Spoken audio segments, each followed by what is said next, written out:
अस्सलाम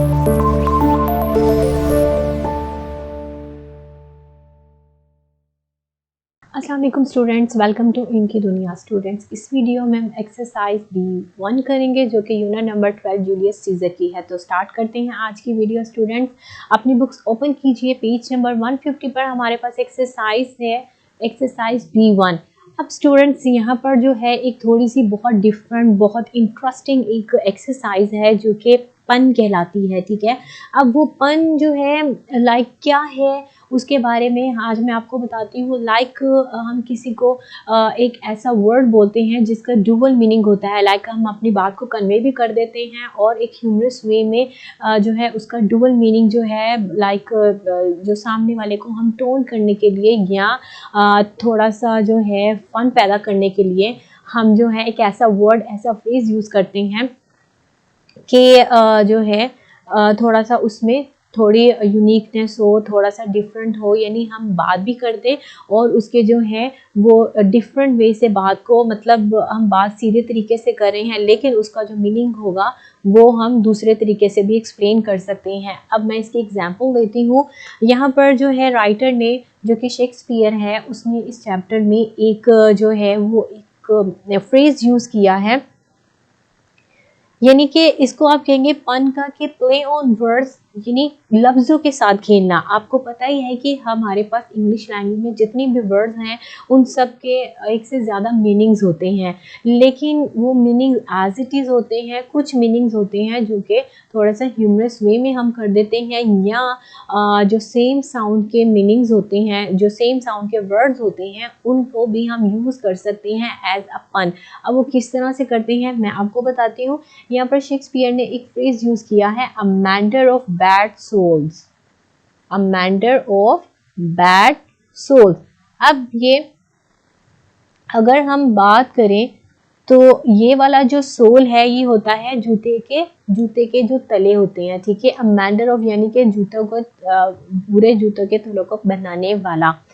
अगर हम यहाँ पर सोल्स कर देते हैं, यहाँ पर चूंकि क्या की जा रही है, यहाँ पर जो मोची था, जो कोबलर था इस चैप्टर में, वो डुअल मीनिंग यूज कर रहा है, वो पन का यूज कर रहा है। और वो कौन यूज कर रहा है, मतलब शेक्सपियर ने कोबलर के जरिए पन का जो है वो इस्तेमाल किया है, पन को यूज किया है ताकि जो है वो बात भी कर दे और जो है सामने वाले को समझ भी ना आए, और अगर समझ भी आए तो वो बहुत मुश्किल से, या वो अपने वे से उसको लफ्जों के खेल के साथ एक्सप्लेन करें।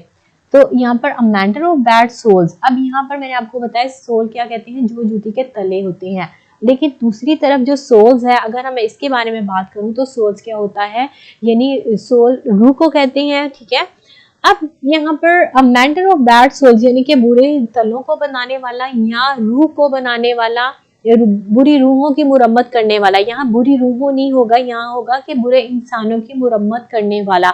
अब उसने, जो कोबलर ने, वो बात तो कर दी थी लेकिन वो बात भी कर रहा है और साथ उसको जो है वो टोंट भी कर रहा है, लेकिन सामने वाले को समझ नहीं आ रही। इट मीन्स कि वो लफ्जों का यूज कर रहा है, लफ्जों के साथ वो खेल रहा है। तो यहाँ पर स्टूडेंट्स वो पन यूज कर रहा है। ठीक है, आप यहाँ एक्सरसाइज जो है 150 पेज पर आप देख सकते हैं कि यहाँ पर एक बॉक्स में, ग्रीन बॉक्स में हमारे पास इसकी डेफिनेशन है। पन क्या है, अ पन is the play on words, यानी कि जो है लफ्जों का जो खेल होता है वो पन कहलाता है। It's the humorous use of words that involves a word or phrase that has more than one possible meaning, यानी कि ह्यूमरस वे में, तंज की सूरत में, मजाक की सूरत में जो है एक्सप्लेन किया जाता है वर्ड या फ्रेज जिसके एक से ज्यादा मीनिंग हो, यानी बात भी कह दो और अपनी तरफ से बात भी कह दीजिए और वो बात बुरी भी ना लगे और सामने वाले को समझ भी ना आए, तो उसको हम पन बोलते हैं। ऐसे ही इसकी एग्जाम्पल जो कि मैंने बुक से ही आपको बताई है कि उसने जो है यहाँ पर उसने कहा कि जो है सोल्स यानी कि मैंडर ऑफ बैड सोल्स, जूतों की मुरम्मत करना है। अब वो दूसरी तरफ वो इस चीज का मतलब ले रहा है कि आप जैसे जो बुरे लोग होते हैं उनकी भी मैं मुरम्मत करता हूँ। ठीक है स्टूडेंट्स, तो इस तरह से आपने एक्सरसाइज को सॉल्व करना है। चलें चलते हैं इस एक्सरसाइज की तरफ। इस एक्सरसाइज के जो सेंटेंसेस हैं उनमें जो हमारे पास फर्स्ट सेंटेंस है वो क्या है, a cardboard belt is just a waste of paper. तो स्टूडेंट्स यहाँ पर जो वर्ड वेस्ट है उसको जो है उसके साथ वो पन है, और वो क्या है कि वो जो वर्ड है जिसके साथ खेला जा रहा है, यानी उस वर्ड का डुअल मीनिंग है। अब यहाँ जो वेस्ट है इसका प्रोनाउंसिएशन जो है वो डिफरेंट नहीं है। अगर मैं बात करूं, यहाँ पर है, पहले तो मैं लिखूंगी अ कार्डबोर्ड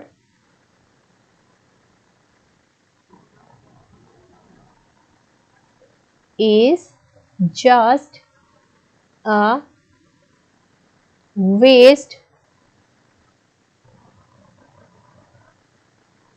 अब स्टूडेंट्स यहाँ आप देख सकते हैं कि फर्स्ट जो सेंटेंस है उसमें क्या है, cardboard bag is just a waste of paper. अब यहाँ पर जो है जो डुअल मीनिंग है इसका वेस्ट, अब इसका एक्चुअल डुअल मीनिंग तो नहीं है, बट यहाँ पर जो है वेस्ट यूज किया गया है, जबकि यहाँ पर आना चाहिए था WASTE waste.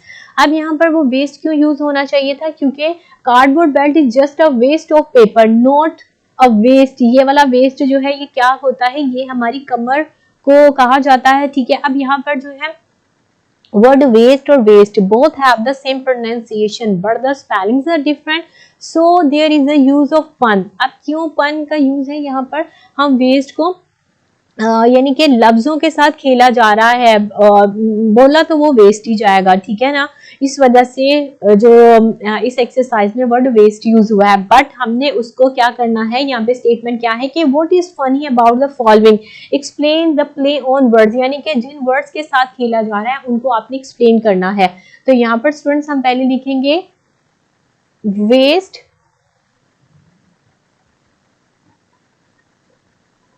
means the body area between ribs and hips। अब ये क्या होता है, वेस्ट हमारी हम कमर को कहते हैं, तो waist means the body area between ribs and hips. उसके बाद हम लिखेंगे जो एक्चुअल इसका जो यहाँ पे सूटेबल वर्ड है वो है वेस्ट, ये वाला वेस्ट जाया करना, और यहाँ लिखेंगे and waste means to use something carelessly. Okay students, तो इस तरह से आपने करना है। सो द सेंटेंस इज, थोड़ा सा आपने इसको माइंड में रखना है, मैंने बहुत इजीएस्ट वे में इसको एक्सप्लेन कर रही हूँ ताकि आपको यूज हो, आपने इसको एक्सप्लेन तो करना ही है, ठीक है। To use something carelessly, so the sentence is cardboard belt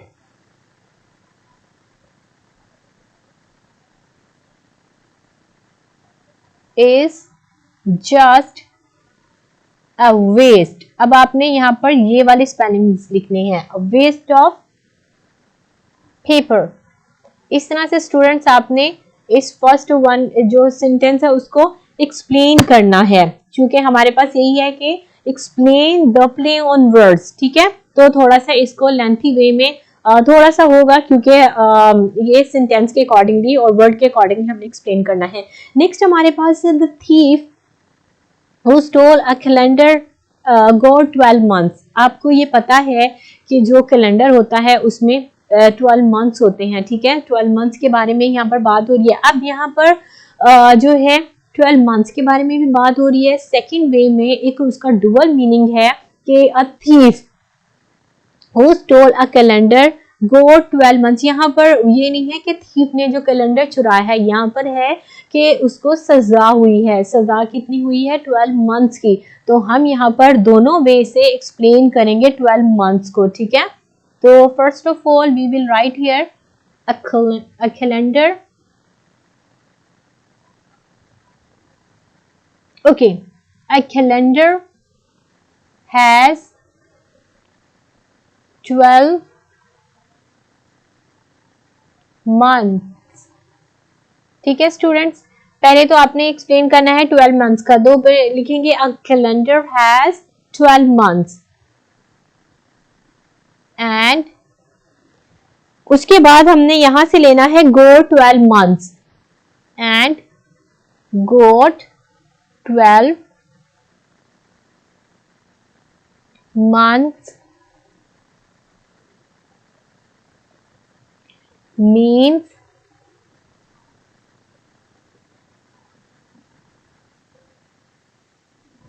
to get reason of 12 months। ठीक है, तो दो वे से है, एक हमने एक्सप्लेन करना है कि कैलेंडर के 12 महीने होते हैं और सेकंड वे में हमने क्या करना है to get reason of 12 month. ठीक है, सो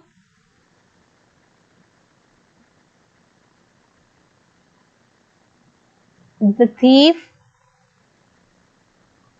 got the reason of 12 months।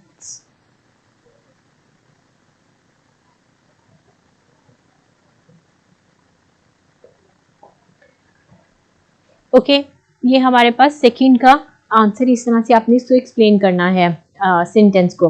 Then हमारे पास है when cannibals ate the holy man they got a taste of religion, they got a taste of religion. अब स्टूडेंट्स यहाँ पर क्या हम पहले तो फ्रेज किसको एक्सप्लेन करेंगे, यहाँ पे कौन सा पन है, गोट अ टेस्ट ऑफ रिलीजन। अब गोट अ टेस्ट ऑफ रिलीजन का मतलब ये नहीं है, अब कैनिबल्स कौन होते हैं, कैनिबल्स यानी कि मैन ईटर्स होते हैं जो कि इंसानों को खाते हैं, इंसानों का जो फ्लैश है वो खाते हैं। अब जो कैनिबल्स हैं उसका मतलब ये नहीं है कि उन्होंने जब एक जो है रिलीजियस आदमी को खाया तो उनको जो है वो दे got a taste of religion, यानी कि उनको जो है मजहब का टेस्ट आया। यहाँ पर जो है पन अगेन यूज हुआ है और इसका मतलब ये है कि उनकी जो इंटरेक्शन है वो एक रिलीजियस इंसान के साथ हुई, या जो है वो उनकी जो फेमिलैरिटी है वो एक रिलीजियस इंसान के साथ हुई। तो यहाँ हम इसको एक्सप्लेन करेंगे when cannibals ate the holy man. यहाँ पर हम इसको जो है जस्ट हम लिखेंगे आपकी नॉलेज के लिए, अंडरस्टैंडिंग के लिए हम स्टार्ट करेंगे the got a taste of religion. तो हम दे को भी स्किप करेंगे, हम लिखेंगे गेट अ टेस्ट ऑफ और गोट अ टेस्ट ऑफ। ठीक है, यहाँ हम लिखेंगे टू गेट अ टेस्ट, मैंने इसको प्रेजेंट फॉर्म में लिखा है। ठीक है, to get a taste of religion means to become familiar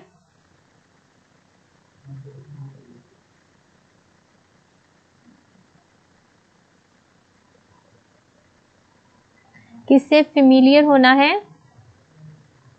with the religious person या विद द रिलीजन। ठीक है,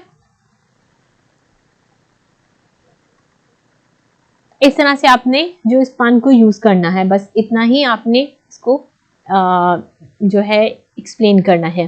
देन हमारे पास है you are right that I don't like soap but you don't have to rub it in my face, यानी यहाँ पर जो है पन किसका यूज हुआ है, to rub it in my face. ठीक है, to rub it in my face. अब यहाँ पर क्या कहा जा रहा है कि आपको सोप पसंद नहीं है, यह जो है चीज को एक्सप्लेन किया जा रहा है to rub it in my face, यानी कि जो आपको सोप पसंद नहीं है वो मुझ पे अप्लाई ना करो। अब यहाँ पर एक और मीनिंग है कि जो है चीज़ों को एग्जैजुरेट ना करो चीज़ों पे, यानी जल्दी पे तेल मत छिड़को, जो चीज़ नहीं सूटेबल या जो चीज़ गलत है उसको वैसे ही रहने दो, उसको बढ़ाओ चढ़ाओ नहीं, उसको एग्जैजुरेट मत करो, उसमें जो है एडअप चीज़ों को ना करो, बातों को और एडअप ना करो।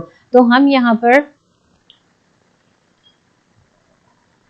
किस तरह से एक्सप्लेन करेंगे, यहाँ पर होगा to rub it, to rub it, to rub it, to rub it in my face means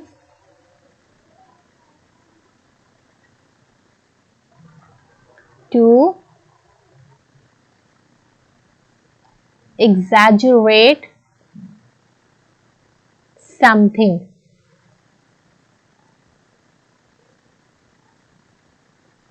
ठीक है।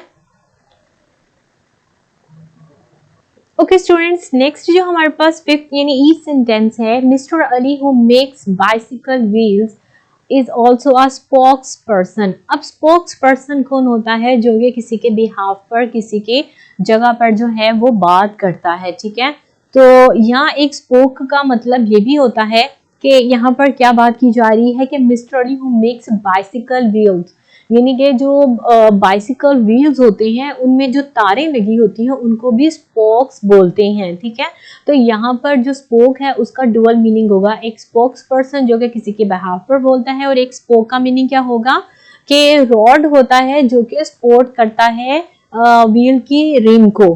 तो यहाँ पर भी जो है वो पन यूज किया गया है, एक वर्ड का डुअल मीनिंग है। तो यहाँ पर मैं लिखूंगी, चूंकि सेंटेंस हमारे पास क्या है, mister Ali who makes bicycle wheels is also a spokes person. ठीक है, तो स्पोक्स पर्सन से मैं यहाँ स्टार्ट करूंगी। Okay student, spokes person means a person who speaks on behalf of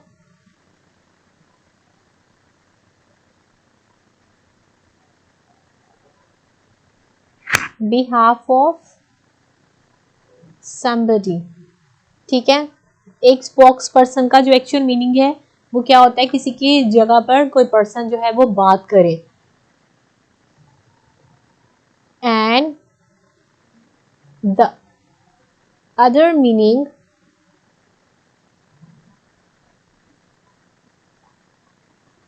of spoke is क्या होगा, इज द रॉड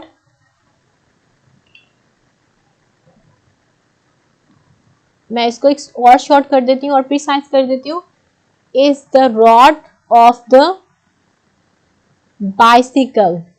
ठीक है, या मोटरसाइकिल का भी आप रॉड देखते हैं, उसमें जो तार होता है, जो तारें होती हैं, उसके जो व्हील में जो तारें होती हैं उसको क्या बोलते हैं, उसको स्पोक्स बोलती हैं।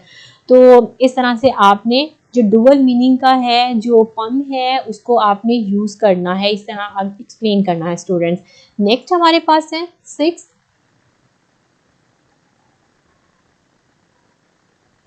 अब इसमें क्या पूछा जा रहा है, क्या हमने फाइंड आउट करना है, यहाँ जो है हमने फाइंड आउट करना है। पहले तो हम सेंटेंस बोलेंगे, she bent over in the kitchen to pick up a sieve and strained herself, यानी कि sieve और strained इनको आपने अंडरलाइन करना है और इसमें से आपने क्या जो है वो ढूंढना है, यानी पन है इसमें, इसको एक्सप्लेन करना है। अब she bent over in the kitchen to pick up a sieve। अब sieve किसको कहते हैं, sieve कहते हैं स्ट्रेन को, यानी कि जो छलनी होती है जिससे चीज़ों को हम जो है वो छानते हैं, उसको स्ट्रेन करते हैं। गलत जो चीज़ें होती हैं, जो खुरदरी चीज़ें या जो रफ चीज़ें होती हैं या जो एक्स्ट्रा जो चीज़ें होती हैं उनको हम जो है उसको प्योरीफाई करते हैं स्ट्रेनर के ज़रिए चीज़ों को। तो हम यहाँ लिखेंगे अ sieve, a sieve is a strainer। ठीक है, a sieve is a strainer and another meaning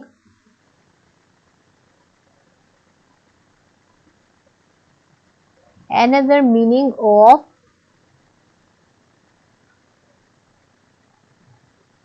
strain is।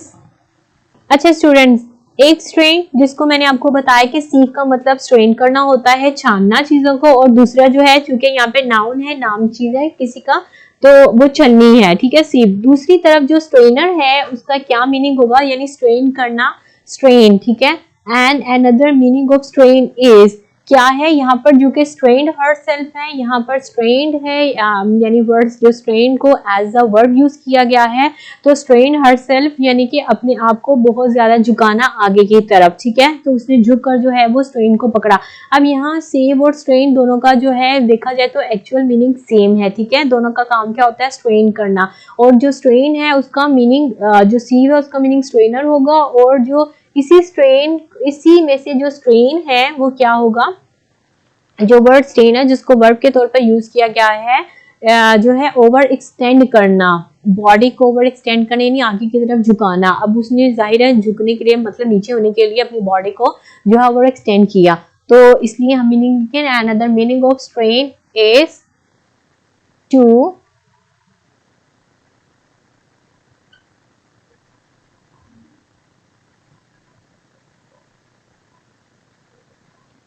over extend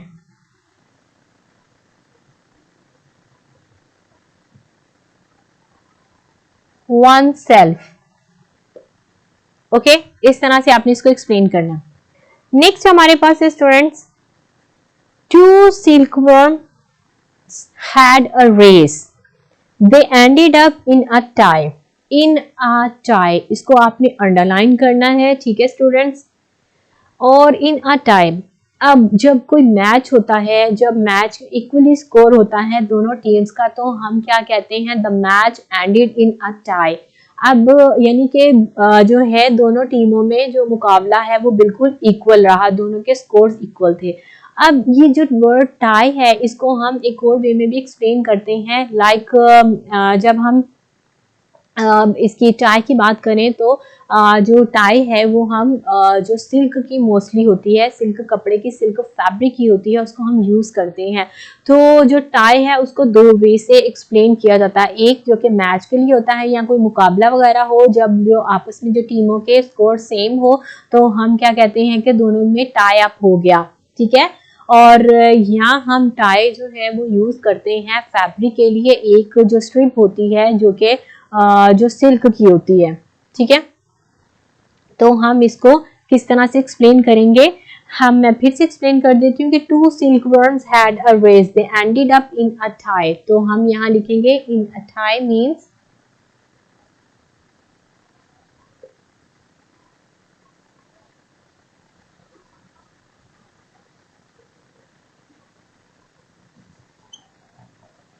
क्या होगा, in a tie to finish equal in the end, ठीक है। अब जो है मतलब कि इक्वली किसी का जो स्कोर होगा, इक्वली स्कोर पे अगर खत्म होगा तो उसमें टाई होगा, और उसके बाद हम एक्सप्लेन करेंगे another meaning of tie is a strip of fabric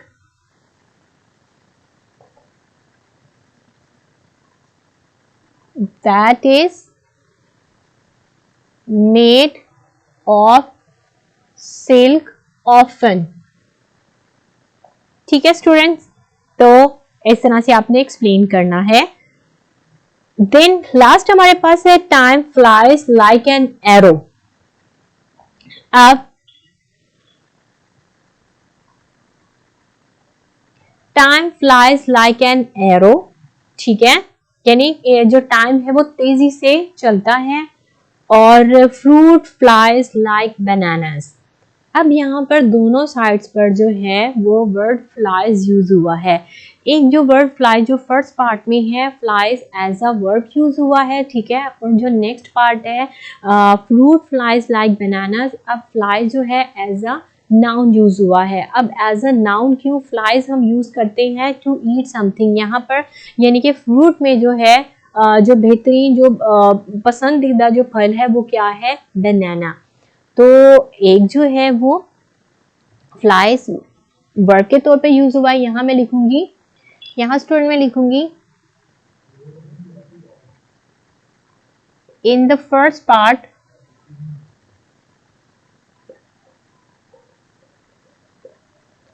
of a sentence,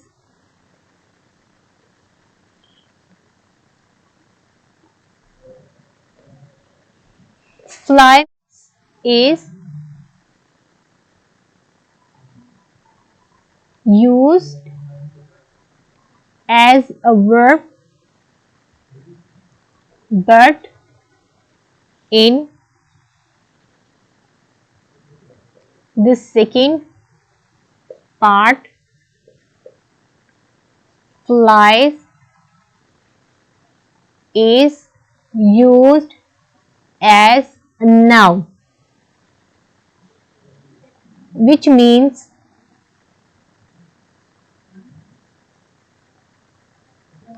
to like something.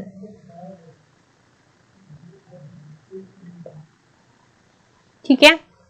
Okay students, तो इस तरह से आपने ये एक्सरसाइज कंप्लीट करनी है। आई होप कि आपको समझ आ गई होगी कि पन का यूज़ क्या होता है। मैं फिर से एक्सप्लेन कर देती हूँ कि पन यानी कि एक वर्ड के एक से ज़्यादा मीनिंग्स होते हैं, और जो है एक एक्चुअल मीनिंग होगा और एक जो होगा मीनिंग थोड़ा सा ह्यूमरस वे में यूज़ होगा, या एक जो फ्रेज होगा या आप कह लें एक वर्ड होगा जिसका दूसरे के साथ जो है प्रोनाउंसिएशन जो है वो सेम तो होगा, बस उसके स्पेलिंग्स डिफरेंट होंगे। उसको भी हम एज अ पन जो है वो यूज कर सकते हैं। अब ये डिपेंड करता है वर्ड के ऊपर, डिपेंड करता है सिचुएशन के ऊपर, ठीक है। जो कॉन्टेक्स्ट होगा वैसे ही जो है वो पन यूज किया जाएगा। तो स्टूडेंट्स यहाँ पर जितने भी सेंटेंसेस थे उनमें कुछ जो है वो वर्ड्स यूज किए गए जिनके डुअल मीनिंग्स थे, और इस तरह से आपने एक्सप्लेन करना है जैसे मैंने बोर्ड पे एक्सप्लेन किया है। आई होप कि आपको इसकी समझ आ गई होगी। तो स्टूडेंट्स अपना ख्याल रखिएगा। अल्लाह हाफिज़।